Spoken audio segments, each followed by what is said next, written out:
दोस्तों, कभी कभी समाज में कोई घटना इतनी विचित्र हो जाती है कि वह हमारे भीतर झंझोड़ देती है। 6 अक्टूबर 2025 भारत की सर्वोच्च अदालत सुप्रीम कोर्ट का वो दिन आज भी बहुतों के जहन में ताजा है। चीफ जस्टिस ऑफ इंडिया न्यायमूर्ति भूषण गवई, जो इस समय देश की सबसे ऊंची न्यायिक कुर्सी पर बैठे हैं, उन्हीं पर अदालत के अंदर जूते फेंकने की कोशिश हुई। एक वकील ने, वो भी न्याय के मंदिर में, क्रोध और कट्टरता के बहाव में ऐसा हरकत की जिसकी कल्पना भी कोई सच्चा नागरिक नहीं कर सकता। वो वकील था राकेश किशोर। नाम सुनकर आपको शायद अब याद आ गया होगा। मीडिया में छपी वही सुर्खियां, सीजेआई पर जूता फेंकने की कोशिश, धर्म के नाम पर अदालत का अपमान और संविधान की गरिमा पर हमला। हाँ, यह घटना चौंकाने वाली थी, क्योंकि जहां न्याय के सिद्धांत का जन्म होता है, वहां इस तरह का असहिष्णु व्यवहार हमारे समाज की मानसिक स्थिति पर सवाल उठाता है। लेकिन दोस्तों, कहानी यही खत्म नहीं हुई, बल्कि असली कहानी तो यही से शुरू होती है। कुछ दिन बाद महाराष्ट्र के अहिल्यानगर जिले से सांसद नीलेश लंके ने वो कदम उठाया जिसने इस पूरी प्रकरण की दिशा ही बदल दी। नीलेश लंके, जो शरद पवार गुट की राष्ट्रवादी कांग्रेस पार्टी के युवा नेता है, अपने सरल स्वभाव और जनसेवा के लिए जाने जाते हैं, लेकिन इस बार उन्होंने कुछ ऐसा किया जिसकी किसी ने कल्पना भी नहीं की थी। उन्होंने गुस्से से नहीं, संविधान से जवाब दिया। उन्होंने सजा से नहीं, संस्कारों से जवाब दिया। वो राकेश किशोर के घर पहुंचे, लेकिन हाथों में हथकड़ी नहीं थी, बल्कि संविधान की एक प्रत और डॉक्टर बाबा साहब आम्बेडकर जी की तस्वीर थी।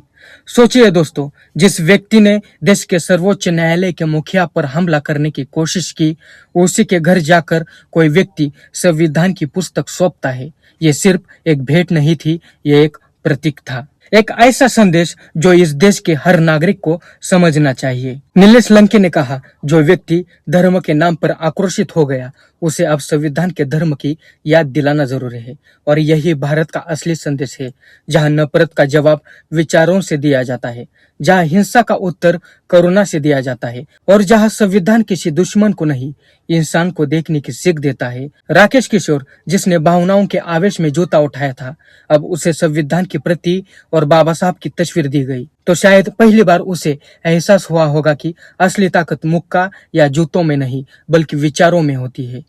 कि डॉक्टर बाबा साहब आम्बेडकर जी ने इस देश को न्याय, समानता और स्वतंत्रता देने के लिए कलम उठाई थी, हथियार नहीं। संविधान सिर्फ किताब नहीं है, वो एक विचार है जो हमें बताता है कि अगर असहमति है तो उसका रास्ता अदालत नहीं तोड़ना, बल्कि कानून के जरिए बोलना है। नीलेश लंके की यह संविधान भेंट सिर्फ राकेश किशोर के लिए नहीं थी, बल्कि उन सब के लिए थी जो आज समाज में अंधभक्ति, नफरत और कट्टरता के जाल में फंसते जा रहे हैं। ये एक गांधीगिरी थी, एक ऐसी प्रतिक्रिया जो शांति से भी ज्यादा असर करती है, क्योंकि वो इंसान के भीतर सोचने की प्रक्रिया शुरू कर देता है। जब उन्होंने वो संविधान की प्रति उसके हाथों में रखी, तो शायद उन्होंने कहा होगा, ये वही किताब है जो तुम्हारे धर्म की, तुम्हारे आजादी की और तुम्हारे अस्तित्व की रक्षा करती है। और दोस्तों, हमें ये नहीं बोलना चाहिए कि सीजेआई भूषण गवई भी खुद डॉक्टर बाबा साहब आम्बेडकर जी के विचारों से प्रेरित है। वो देश के पहले दलित सीजेआई है जिन्होंने अपने संघर्ष और शिक्षा के बल पर इस मुकाम को हासिल किया। उन पर हमला सिर्फ एक व्यक्ति पर नहीं था, वो भारत के संविधान की आत्मा पर हमला था। और जब नीलेश लंके ने संविधान की प्रति देकर जवाब दिया, तो वो जैसे उस आत्मा को फिर से जीवित कर गए। अब सवाल है, इस घटना का अर्थ क्या है?